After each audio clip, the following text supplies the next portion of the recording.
केंद्र सरकारଙ୍କ विभिन्न योजना विषय रे जनसाधारण को अवगत करने उद्देश्य रे परिक्रमा करुवा विकसित संकल्प यात्रा रथ को अंतिम दिन में मयूरभंज जिला ठाकुरमुंडा ब्लॉक रो सिमिलीपाल पाददेश रे सालाईबेड़ा पंचायतवासी भव्य स्वागत करिसेंती। एही अवसर रे सालाईबेड़ा सरपंच पेलंग पूर्वतन सरपंच सुकुलाल पालिया एवं बहु समिति सभ्य प्रमुख उपस्थित रही संकल्प रथ को वंदापना करी स्वागत करथिले। सेहीपरि पाला गायक धीरेन कुमार पलेई और तांको साथी मोदी सरकारଙ୍କ विभिन्न कल्याणकारी योजना गुड़िक संपर्क में पाला परिवेषण करी लोकमानंकु अवगत कराइथिले।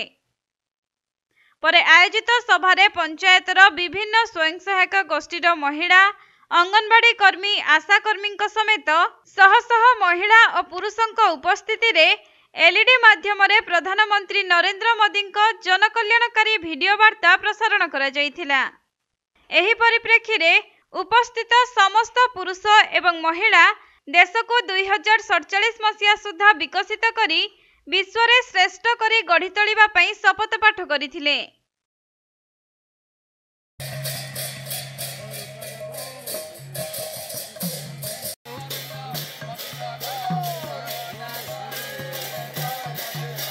उपलब्धियों पर अपना नाम दर्ज किया है, कई कीर्तिमान बनाए।